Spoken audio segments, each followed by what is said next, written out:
સ્વામિનારાયણ ભગવાન વડતાલ પધારેલા. વડતાલમાં ગોમતીજીના તળાવ ઉપર આંબા વાળ્યું. એ વખતે બહુ ઘટાદાર આંબા હતા.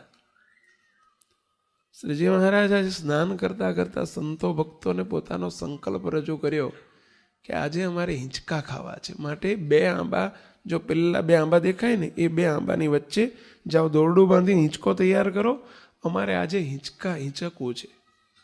નાનું છોકરું જેમ હિંચકા ખાવાની ઈચ્છા બતાવે ને, શ્રીજી મહારાજે પોતે હિંડોળો બંધાયો અને મહારાજ બીજા આંબા જોડે બાંધવા. મહારાજ કે એ 2 નહીં, આ 2 આંબા વચ્ચે બાંધો, દોરડું આ 2 આંબા વચ્ચે બાંધો.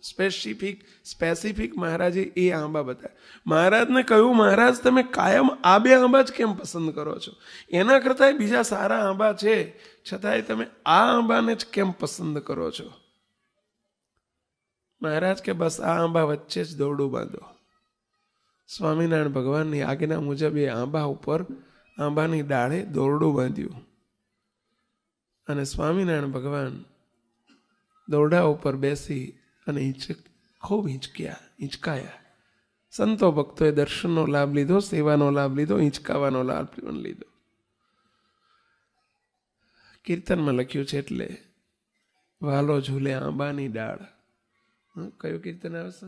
વડતાલ ગામ ફૂલવાડીએ રે, હિંડોળો ઝૂલે આંબાની ડાળ. કીર્તન બનાવ્યું સંતોએ. આ વૃતાલય ગામનું, વડતાલ ગામનું છે. શ્રીજી મહારાજ ખૂબ ઝૂલ્યા પછી સાંજે મુક્તાનંદ સ્વામીએ પૂછ્યું, મહારાજ એક પ્રશ્ન પૂછું? મહારાજ કે બોલો. મહારાજ તમે બીજા ઘણા આંબા છે, કોઈ આંબાને તમે દર વખતે જ્યારે હિંડોળો બંધાવો ત્યારે આ 2 આંબાની નીચે જ, અરે સભા કરો છો તો આ આંબાની નીચે જ કરો છો. તો મહારાજ આ બીજા બધા આંબા અને આ આંબામાં શું ફેર છે? તે તમે એની જ સેવા ગ્રહણ કરો છો, એની જ સેવાને અંગીકાર કરો છો, એની નીચે જ, એની છાયામાં જ બેસો છો. એ 2 આંબાની નીચે જ તમે, એની જોડે જ તમે, એની ડાળે જ હિંડોળો બંધાવો છો. તો મહારાજ એનું કારણ શું? ત્યારે સ્વામિનારાયણ ભગવાન, જો ભગવાન જે વૃક્ષ નીચે બેસે ને એ સમજી લેવું કે કોક પૂર્વનું બેલેન્સ હશે. ભગવાનને સંત આપણી કંઈક સેવા અંગીકાર કરે ને તો એ સમજવું કે મારી ઉપર કંઈક પૂર્વની કૃપા હશે, નહીતર મને સેવા કેમ બતાવી કે તું આટલી સેવા કર, મને જ કેમ કીધું? નક્કી કંઈક પૂર્વનું મારું બેલેન્સ હશે, કે મને એમણે કૃપા દ્રષ્ટિમાં લીધો. સ્વામિનારાયણ ભગવાનને પૂછ્યું, મહારાજ આ 2 આંબા નીચે જ તમે આટલી સેવા કાયમ અંગીકાર કેમ કરો છો? ત્યારે સ્વામિનારાયણ ભગવાન બોલ્યા. મહારાજ હસ્યા. મહારાજ હસીને કહે છે, અમે જ્યારે નીલકંઠ વર્ણી રૂપે અમે જ્યારે વિચરણ કરતા હતા ત્યારે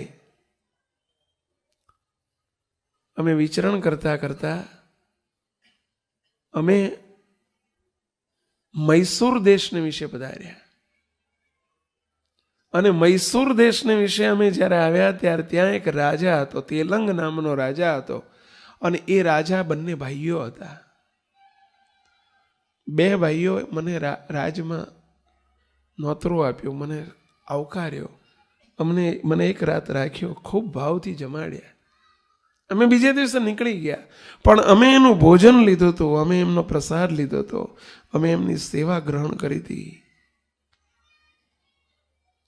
એટલે એ બંને ભાઈઓનો પોઈન્ટ પડી ગયો.